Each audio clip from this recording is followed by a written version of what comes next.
وہ ایک نام جو صدیوں بعد بھی امت کے ضمیر کو جھنجھوڑ دیتا ہے، ایک شخصیت جو علم کے لباس میں میدان میں اتری مگر فتنوں کے طوفانوں کا سامنا کیا، ایک تحریک جس نے صرف نظریہ نہیں بدلا بلکہ ایک سلطنت کی بنیاد رکھ دی، اور ایک اتحاد جس نے دنیا کے نقشے پر ایک نیا چہرہ ابھارا، یعنی سعودی عرب۔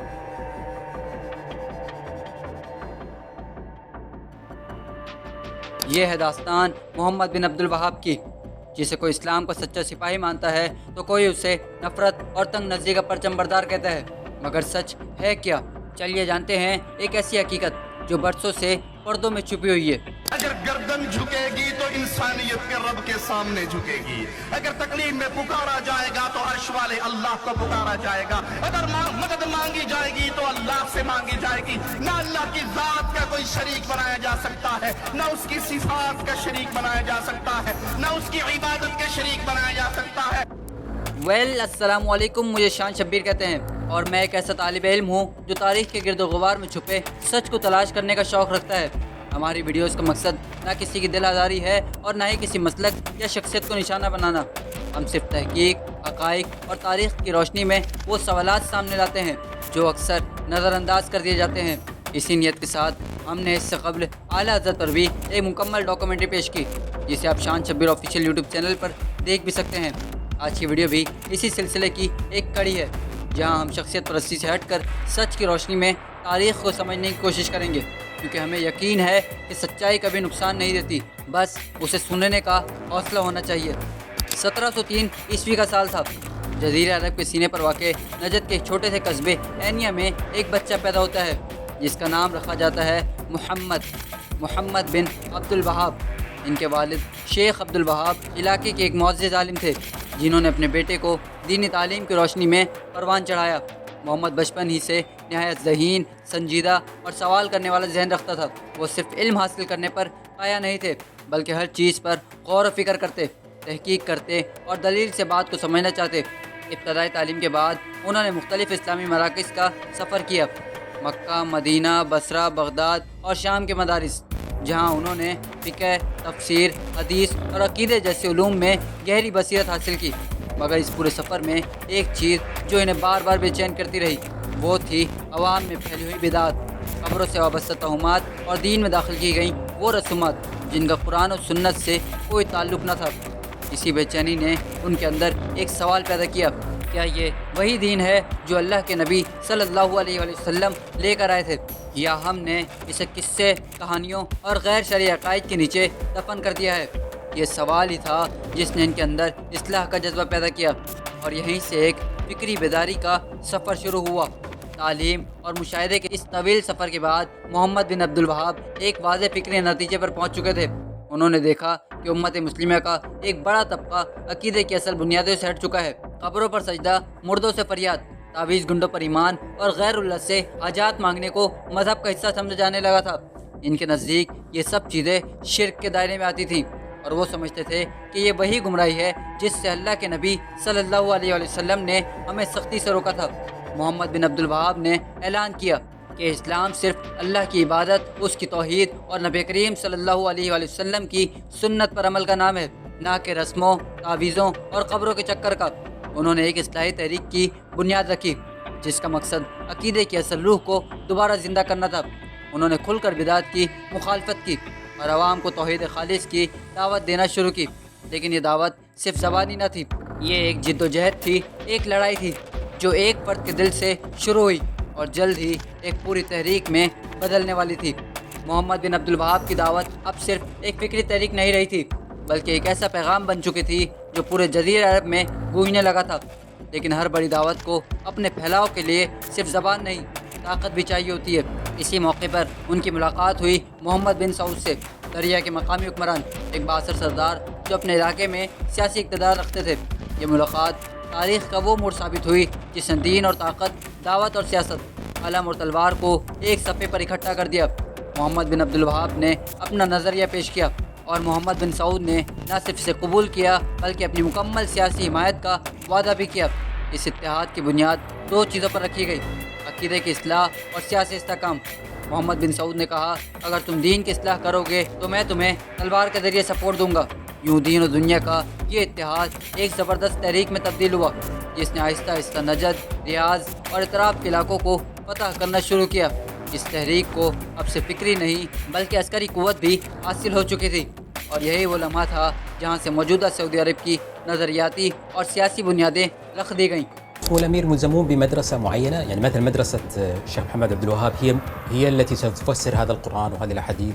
طويل العمر احنا متى ما الزمنا نفسنا بمدرسة معينة أو بعالم معين معناته ألهنا البشر.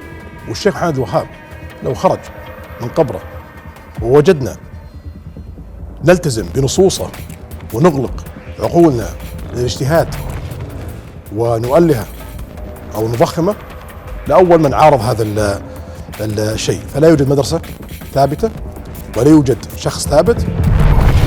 جب کوئی شخص سچ بولتا ہے تو دنیا اسے صرف سنتی نہیں، کبھی تالیاں بجاتی ہے تو کبھی صلیب پر چڑھاتی ہے۔ محمد بن عبد الوہاب کے ساتھ بھی کچھ ایسا ہی ہوا جب انہوں نے عوام کو قبروں سے ہٹایا، جب انہوں نے کہا کہ شریعت تعویذ، گنڈوں اور میلوں میں دفن نہیں بلکہ قرآن اور سنت میں زندہ ہے، تو شور مچ گیا۔ ایک طرف وہ لوگ تھے جو ان کے ساتھ کھڑے ہو گئے اور دوسری طرف وہ علماء، وہ خانقاہیں، وہ خاندان جن کی دہائیوں پرانی عزت، طاقت اور عقیدے خطرے میں پڑ چکے تھے۔ فتوے جاری ہوئے، کہا گیا یہ شخص گمراہ ہے، یہ اسلام کو ختم کر رہا ہے، یہ اولیاء کی توہین کر رہا ہے، اور پھر کچھ جگہوں پر ان کے پیروکاروں کو بھی کافر قرار دیا گیا۔ بعض تاریخ روایات میں تو یہاں تک آتا ہے کہ ان کی تحریک کو خوارج سے جوڑ دیا گیا۔ خوارج جنہیں اسلام کا بدترین فتنے والا گروہ سمجھا جاتا ہے۔ تو سوال یہ ہے، کیا محمد بن عبد الوہاب واقعی فتنہ تھے، یا وہ ایک ایسے مجدد تھے جو دین کو اصل شکل میں واپس لانا چاہتے تھے؟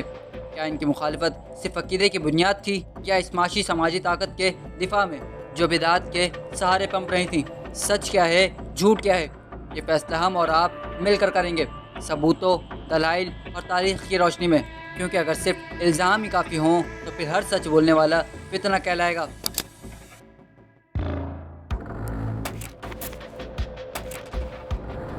جب کوئی شخص سچائی کی بات کرتا ہے تو صرف پیغام نہیں دیتا، دشمن بھی بناتا ہے۔ محمد بن عبد الوہاب کی تحریک نے عرب میں ایک نیا طوفان برپا کر دیا، لیکن جیسے جیسے ان کی دعوت پھیلتی گئی ویسے ویسے ان پر الزامات کی آندھیاں بھی چلنے لگیں۔ کسی نے کہا یہ شخص خوارج کی راہ پر ہے، کسی نے اسے قتل و غارت کا ذمہ دار ٹھہرایا، کہا گیا یہ بزرگوں کی توہین کرتا ہے، یہ اسلام کے اصل چہرے کو مسخ کر رہا ہے، یہ فتنے کی جڑ ہے۔ بر صغیر سے لے کر بغداد تک علماء کرام نے فتوے دیے، بعض نے اسے کافر کہا تو بعض نے گمراہ، بدعتی یا فسادی، اور یہیں سے وہابیت ایک مسلک سے زیادہ ایک تانا بن گئی۔ لیکن آخر سچ تھا کیا؟ کیا محمد بن عبد الوہاب واقعی دین کو پاک کرنا چاہتے تھے، یا ان کی تحریک ایک سیاسی مفاد بن کر استعمال ہوئی؟ یہ سوال آج بھی امت مسلمہ میں شدید اختلافات کا باعث ہے۔ کچھ لوگ انہیں مجدد، مصلح اور توحید کا داعی کہتے ہیں، تو کچھ انہیں فتنہ گر، شدت پسند اور امت میں تفرقہ ڈالنے والا قرار دیتے ہیں۔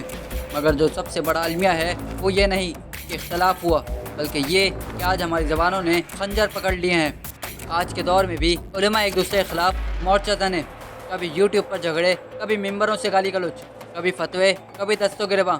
بریلوی کہتا ہے وہابی گمراہ ہے، وہابی کہتا ہے بریلوی قبر پرست ہے، دیوبندی اہل حدیث، شیعہ سنی۔ امت فرقوں میں بٹ چکی ہے اور ہر فرقہ خود کو حق پر سمجھتا ہے۔ حضور کا فیض آج بھی جاری ہے۔ بدبخت ہے وہ لوگ، نابینا ہے وہ لوگ، اندھے ہیں وہ لوگ جو سمجھتے ہیں کہ وصال کے بعد فیض بند ہو گیا، معاذ اللہ ان کی قبر ہو گئی، زندہ نہ رہے۔ بدبختو تم زندہ نہ رہو۔ علم و حکمت کا چراغ بجھتا جا رہا ہے اور فالوورز صرف تالیوں اور کامنٹس میں لڑ رہے ہیں۔ تو کیا یہی تھا دین کا پیغام؟ کیا اللہ اور اس کے رسول نے ہمیں اسی لیے ایک امت بنایا تھا کہ ہم ناموں اور مسلکوں پر بٹ جائیں؟ ہم نے اس ڈاکومنٹری میں کسی کی دل آزاری کا ارادہ نہیں کیا، نہ کہ کسی مسلک کو نیچا دکھانا چاہتے تھے۔ ہمارا مقصد صرف سوچنے پر مجبور کرنا ہے۔ اگر آپ نے ہماری پچھلی ڈاکومنٹری امام احمد رضا خان پر نہیں دیکھی تو ضرور دیکھیے، تاکہ آپ دونوں زاویوں سے دیکھ سکیں، کیونکہ یہ کہانی صرف محمد بن عبد الوہاب کی نہیں، یہ کہانی ہے اس پوری امت کی جو اختلاف میں بٹ چکی ہے اور شاید اصل دشمن کو بھول چکی ہے۔ باقی تم خود دیکھ لو۔ ہم نے امام احمد رضا خان جیسے عاشق رسول پر بھی تفصیلی ڈاکومنٹری بنائی، اور اب محمد بن عبد الوہاب پر بھی تحقیق کی روشنی میں یہ پہلا قدم رکھا ہے۔ تاکہ امت دونوں زاویت دیکھ سکے، سمجھ سکے اور خود فیصلہ کرے۔ آگے انشاءاللہ ہم مزید حقائق بھی سامنے لائیں گے۔ اس تحریک کے اثرات، اس کے ماننے والوں کے رویے اور ان کے تضادات پر بھی بات ہوگی جو صدیوں سے چھپائے جا رہے ہیں۔ بس اگر آپ کی محبت اور سپورٹ ہمارے ساتھ رہی تو ہم سچ کی اس روشنی کو مزید آگے لے کر چلیں گے۔ تو پلیز اگر آپ کو یہ ڈاکومنٹری دل سے محسوس ہوئی ہو تو ایک کام ضرور کریں، ویڈیو کو لائک کریں، شیئر کریں اور شان شبیر آفیشیل یوٹیوب چینل کو سبسکرائب کریں تاکہ ایسی اور ویڈیوز آپ تک پہنچتی رہیں اور ہم مل کر سوچنے والی امت کی بنیاد رکھ سکیں۔